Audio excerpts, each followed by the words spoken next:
MXTV is proudly brought to you by Insure My Ride, great bike insurance cover at an affordable price. And Motul, quality oils for more than 150 years.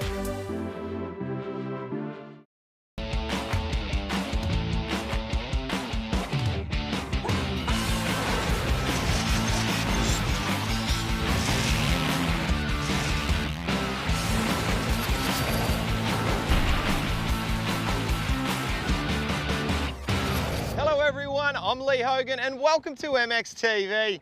I'm joined by Brandon Bell. Now, Belly, how was your week? I've had a great week, mate. It's been an absolute ripper. I've been out on the KTM and also had a ride with my son on the KXs. How much better does it get? Holding it on. You can't have much more fun than that. Great to see you out on two wheels with Cam. Now, we're about to get into tonight's show. It's going to be a cracker. We get to check out the CDR Yamaha team. Belly sits down with Fox Racing's president, Pete Fox. We'll find out how streamlined products are made. Chad shows us how easy it is to change a top end in a 65. And we give you an exclusive first look at the 2014 CRF Honda 450. You have plenty to get through in this show, but first up, while Belly was over in the USA, he got to catch up with Fox Racing CEO Pete Fox and ask him a few questions. For me, going back to the beginning, I was 6 years old when my dad started the company in 1974. He was a physics professor in Northern California, and his passion, his hobby was motocross on weekends. I remember, stapling catalogs in the garage at home. And then every summer, my dad had my brother and I work in different departments, shipping and receiving and accounting and things that weren't really interesting to me. And then the first thing that stuck for me was I started helping a photographer at the time. And by the time I graduated high school at 18, I was doing all of the product design, all the print design. I learned everything I know just working at the company. My dad made a race team to promote the shock absorbers, and they were doing forks at the time with Steve Simons. And surprise, surprise, after a couple weekends, people started calling and asking if they could buy the race gear. So my dad said, oh man, maybe I should start selling it. My dad kind of started steering towards racewear, and the two companies obviously have been very successful. So my dad hired a graphic designer back in I think 75, after maybe he was in business for about a year, and he figured that business was gonna make it into year 2 and 3. He paid him $100. That person designed the original Fox logo, Moto-X Fox with the symmetrical Fox head. And over time it evolved a little bit, and then it was about 1990-ish, right around when we signed McGrath, that I felt it needed to look a little more modern, a little faster. We started to think, hey, maybe there's something to this action sports, and just wanting to make great products and have a cool brand. And that's always been the driver, is product and cool brand. That's what drove us back then. It drives me today. Trying to do something that we're really proud of. It's like looking at your children and say, which one do you love the most? The first rider that I wanted to sign was Ricky Johnson, who I think helped us make a huge leap forward in being cool. And then, we went from Ricky to Jeremy, which is unbelievable, and then Jeremy to Carmichael, and Carmichael unbelievable, and to the, new crop of guys. So the future for Fox, now that we've got this amazing space, I've got this dream of Fox going to the next level with incredible product. And we've got a bunch of ideas happening in some secret spaces around this building for products that are similar in innovation and elevation, and, to get people excited and to truly take us to the next level as a motocross company, as an action sports company, as a lifestyle company.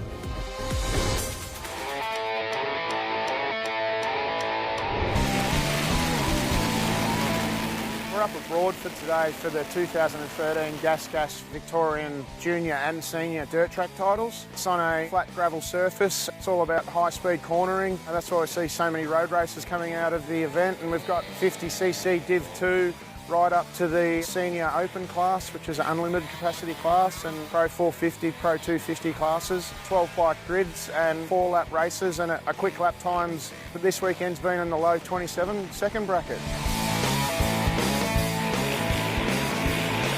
Dirt track's all about speed, control of the bike. You're not jumping over big jumps and getting hurt when you land wrong.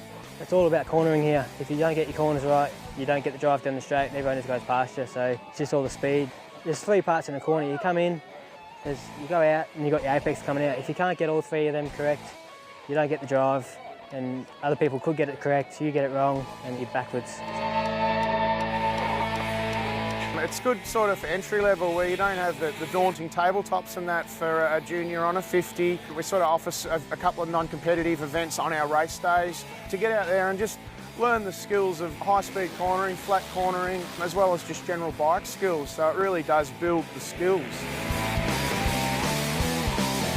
You run a knobby on the front and then you need a trials tyre or speedway tyre on the back. But for junior bikes, you run on a knobby front and rear on any junior size bike, below a 125 or a 250F. I've won the MRRDA and won Pirelli, so it's been heaps of fun this season on road and dirt. So I've won 11 Australian titles on dirt.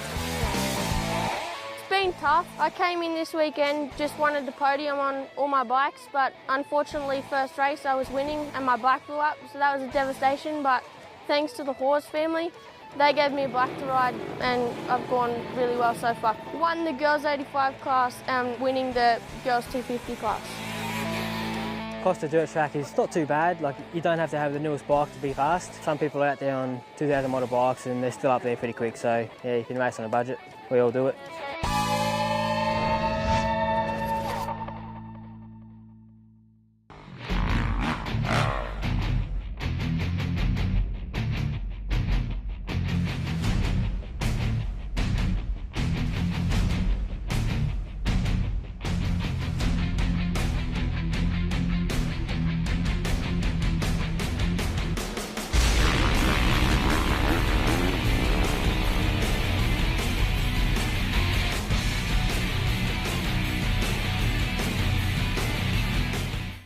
MXTV is proudly supported by KTM, Alpine Stars, Kawasaki and Pirelli. This year on MXTV, you get a chance to win a Milwaukee prize pack every week. The prize pack comes with an M12 cordless heated jacket with 5 carbon fibre heating elements which actively warms the body's core areas and pockets. A job site radio that powers from either an M12 battery or a 240 volt main supply. A LED light that has a magnetic back for hands-free use. And last but not least is the PowerPort, a convenient charger for all your mobile equipment. And all you have to do is go to the MXTV Facebook page, like and share us, and you're in with a chance to win the fantastic prize pack from our good friends at Milwaukee. Welcome back to MXTV with thanks to Insure My Ride. Well, CDR Yamaha are one of the most successful race teams in the business as far as Australia is concerned. With over 20 years experience and over 36 national championships in motocross and supercross, we wanted to find out what made them tick. So let's take a look.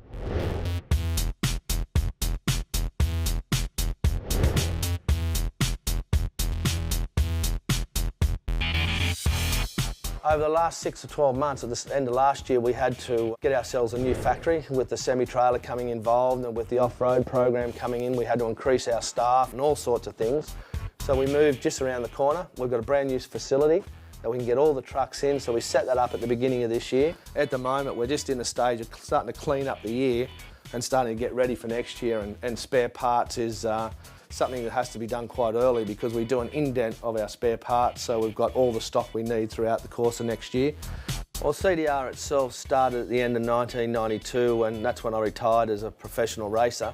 We formed CDR, so Yamaha contracted my company to run their motocross and supercross team, and that's pretty much how it's been since that day. For me, really, it was a natural evolution because back in those days as a professional racer, I was pretty much doing all my own deals for myself anyway, even though I rode for Yamaha. And it's one of those situations with any athlete, when you get to the end of your career, you start to get concerned about what's the next stage of my life, because it's like start again. It's like stage 2 of your life. You know, you've got to get rid of that professional racer and go and find out what you've got to do for the rest of your life.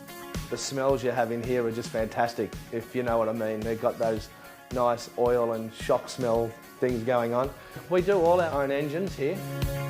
We were pretty much the only team that had staff, mechanics. We had a Pantech truck. We were just the start of that professional era, so to speak. We laid the foundations throughout those years and getting really good technical people so we can then give the rider the best opportunity to win championships.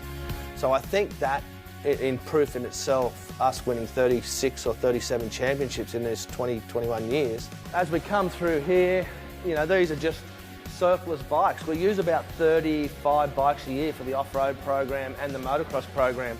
So at the end of each year, we've got to get all those bikes back to standard so we can then offload them, whether we sell them privately or we sell them back through the Yamaha dealer network. We've got staff that have been here for a long time.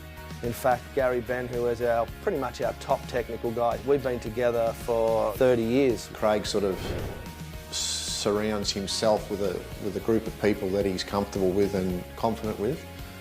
And he's the driving force, I suppose, behind all of us. He never lets us rest. You know, even if we think we've done a good job, he'll come out and always push us not to rest on our laurels, to try something new or change. I've been around the game for a long, long time, so I can see something in a rider that maybe other people can't see. I don't always get it right, but the success stories are there because I think we get it. You know, we just get racing. We know that it's not easy to win a championship, no matter what you think of your opposition or what level you think they're at. There's so many things that can come into play that can work against you for a championship. This year was the first year that Yamaha's put their trust in us to take over their off-road program from Ballard, who retired last year, and to come out and win a championship the first year round. Obviously, Milner's a great rider. He won the championship, but to know that we were able to put good equipment around him, put a structure around him to do that, we'll notch that up as another championship, of course. I'm very proud of that one. Professional racing days for me are just like just a fuzzy thing that happened over there. It's almost like it didn't happen. The race team owner and the success I've had with that means a lot more to me than actually my professional riding days, because you're in control of a group of people, which is a lot more pressure than looking after yourself. I love coming to work. It's not like work, it's just something I do. But we've tried to make a really nice facility here and make it comfortable and professional, because as I say to my staff, you know, you spend more time at work than you do at home. It's what you have to do. You have to go to work, and if you can go to work with a smile on your face, it's much better off. Well, Lee, you were with CDR Yamaha for quite some time. Why do you think they're so successful? Oh, mate, look, I was with Craig Dack and his team for 5 years throughout my career. Look, there's a bunch of different things, but if I had to put my finger on one, I would say that everyone in the team, all the separate roles, they know what they're doing, and even right up to Dacker's team manager, he doesn't micromanage, just everyone does their own role and they do it very well. Well, obviously it works, and part of being successful is having the right components on your bike. And Streamline makes some of the best braking components going around. While we're in the USA, we thought we'd drop in and see how they're made, so let's take a look.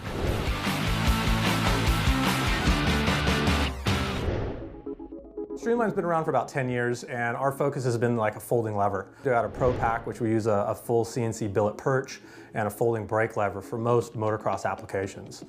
Well, for us, you know, the lever market's a pretty big market globally, and that's our focus. You know, the brakes is just it's a good additional product to go along with our brakes and controls theme of products that we do, but our main focus is levers. You know, every bike comes with levers, but they're just standard levers. You know, most kids, they're gonna fall over a couple times a day while riding. So with these folding levers, it's a lot cheaper than replacing the levers 2 or 3 times with a stock replacement lever. For instance, KTM levers are about $85 a piece.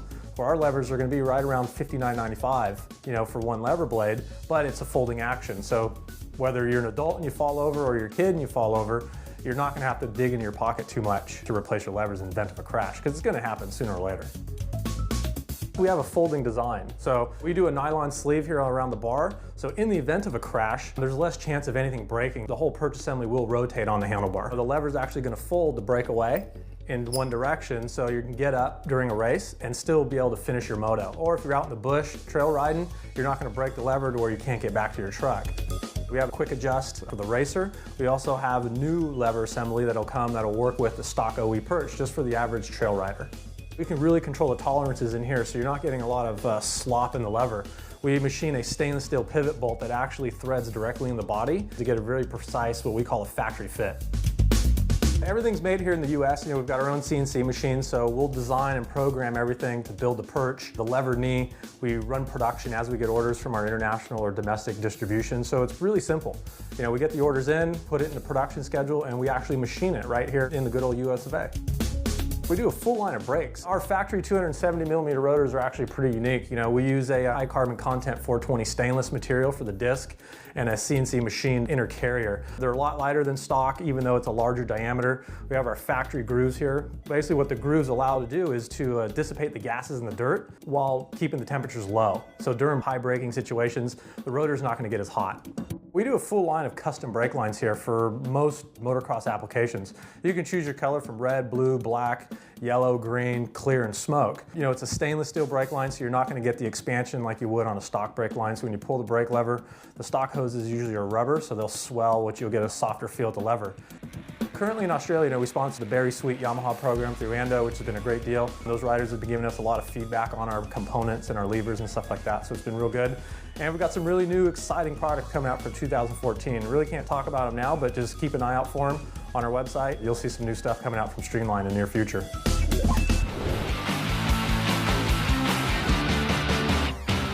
Today what we're going to do is we're going to do the top end rebuild on Cameron's KX65. The first thing we're going to do is drop the coolant out of it. Locate the actual drain bolt on the bottom of the water pump, which is this one here on this KX65, and then crack the bolt. And then what will happen when we pull the radiator cap off, then that'll let the coolant go. Dirt is the worst thing you can have entering your engine, and so give the bike a really good clean before you start pulling it apart. After that, what we need to do is we need to strip the seat off it, we'll pull the tank off it, and we're going to drop the pipe off it. That'll give us access to everything else. What we can do now is pull the coolant hoses off, and we can start pulling our carb off. So now we've got the carby and everything off, what we can do now is start undoing all our cylinder bolts. At this point, if you want to take the cylinder head off, be warned that you are going to need to replace the head gasket as well, but most bikes you're going to be able to get the cylinder and the head off in one piece. Tonight what we're going to do is pull the actual cylinder head off the cylinder, so we'll replace it just for reliability wise, but it's entirely up to you which way you go. What we need to do is make sure that our bench area is nice and clean. We don't want to be putting any of the engine parts onto a contaminated bench. It's time now to change the piston over. So what we need to do, we're going to pack a nice clean rag in around the actual base of the piston. That's going to stop anything from falling down. What we need to do is lever in behind the circlip, and we'll bring it around. So the piston, when it goes in, will be going in, so your pins will be at the back of the piston. So what you need to do is then install the actual circlip into the opposite side, so you can push the pin in from this side. And so what we'll do is push the circlip in, the circlip back through until the actual pops into the groove. The circlip needs to be at the very bottom of the piston or at the very top, not at the sides. Okay, we've put a little bit of Motul 2-stroke oil on the small end bearing for lubrication, so what we'll do now is put that into the end of the rod, so it's nicely sitting there. What we're going to do now is install the piston, move it down, slide our piston pin in, push it right across. Now what we're going to do is wrap this in around here.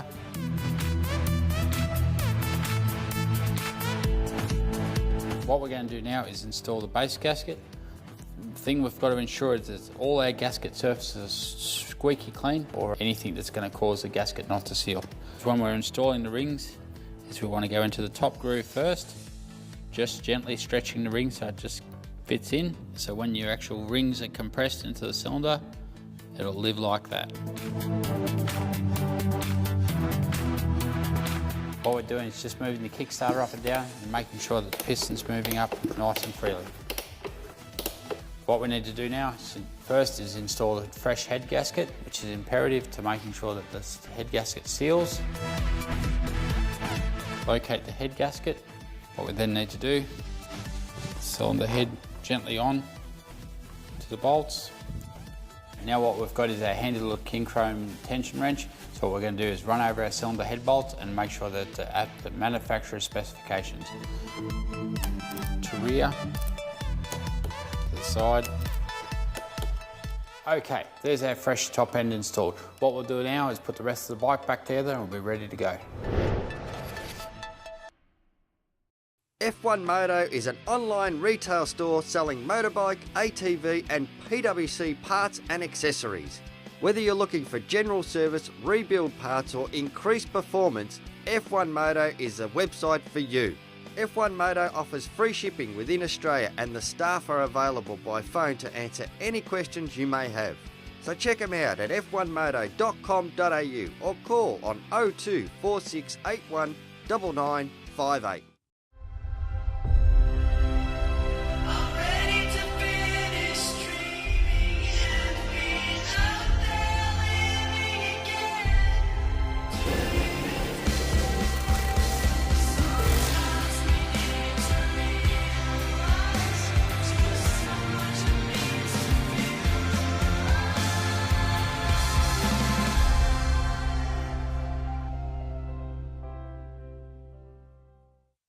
MXTV is proudly supported by Suzuki, Bell Helmets, Yamaha and SKF.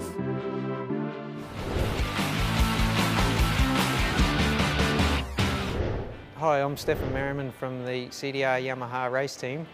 One of the most important things I pack in my gear bag when I go riding is a set of knee braces. I personally use Pod, and I'm going to give you a quick rundown on the components and show you how to refurbish them when you need to.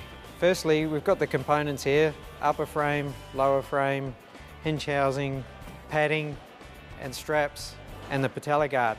Now I'll take you through the steps of putting it together. But firstly, we start by putting the two frames together, joined with the hinge housing. So we take the upper frame, join it to the lower frame, put these together, just check that it's all aligned properly, then pop the screws in. Then we put the straps on. The straps are numbered in the order that you do the knee brace up. And then we put the padding in. And finally the patella cap on the end. If you want to lock your knee braces out a bit earlier, you put in the inserts, 2 into the top, gives it a little bit of lockout. Or step 2, put all 4 in, and that'll maximise the lockout so it doesn't lock out so straight. They're easy to put in. You just break these little pieces off and insert them into the hinge, just like that. And that closes up and they never fall out. There you go, guys. It's that easy to refurbish your brace or just replace parts when you need to. You don't need to send your brace away to get fixed up. You can just fix it up yourself and go riding in the afternoon. Welcome back to MXTV, thanks to Motul. Well, this week the boys get the first look at a Honda 2014 CRF 450. Let's see what they think about it.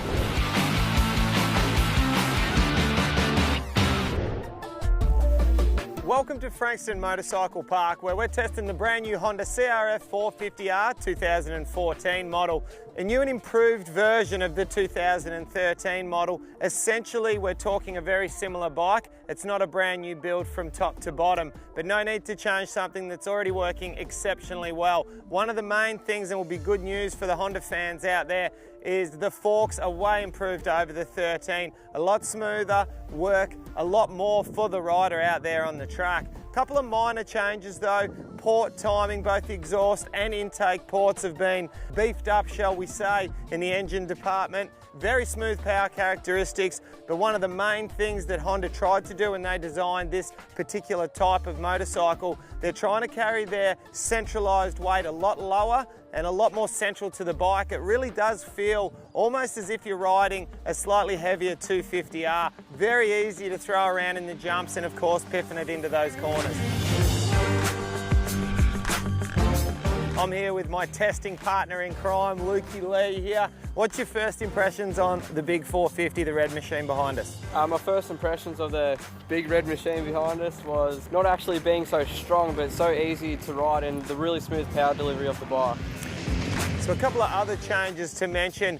We've got a dual mapping fuel injection system which works sensational. Another thing we need to make mention of, for 2013 they really beefed up the clutch and turned it from a 5-spring into a 6-spring system. They've got some slightly lighter springs in there just to bring that nice feel back into the clutch again, but still keep that long-lasting durability. What's your first impression on the Air Fork? My first impression of the Air Forks was I think they have come a long way within 3 years, and they've definitely got them sorted now, and they're really plush and handle the big hits really well. Sometimes a 450 can be a little bit unforgiving when you let it rev out too much. This thing tends to still drive and point you in the right direction. So depending on whether you're a rever or you like to torque the bike around, you'll be able to get away with both ways of riding this thing. Because the power doesn't pull as hard, it's definitely a lot easier to ride it longer, and I think getting laden towards the motor will be a lot easier and you have a lot more energy. If I was to change anything on this bike, I'll just put a lower bend set of bars on it, a Pro Circuit pipe and muffler, and just get the suspension revalved. The Honda's known to have really good feel to the brakes. You can progressively pull the brakes on. It's going to do whatever you tell it to do. Would definitely like to have a slightly bigger disc on the front, which is one of the first things that I'll do to my Honda 450. Well, that's a wrap out here at Frankston Motorcycle Park. What a day it's been. The sun's been shining. The track's prime time condition. Best job in the world. What's your thoughts? Did you have fun out there on the 450 today? Definitely had a lot of fun rolling these deep sand corners out here today at the Frankston Motocross track on the CRF 450. For all your motorcycle insurance needs, contact Insure My Ride at insuremyride.com.au. Comprehensive motorbike insurance from less than $1 a day.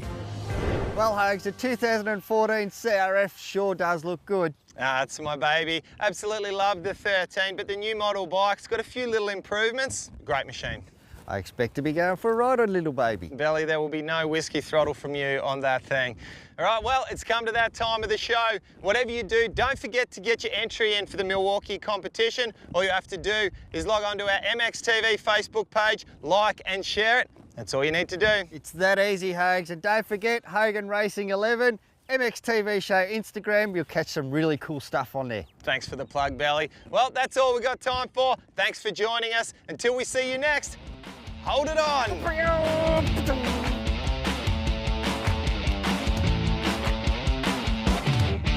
We will see you next episode, but until then... Hey, it's Pete here again. I invite everybody to follow us on Instagram. Details should be below. Did you see my fingers? I did, and there'll be a line. Again, he's just got a 2014 YZ 450 together there, or pulling it apart. I don't know what he's doing. I actually don't know if he knows what he's doing. Oh, we'll get some. I wouldn't say magic, but...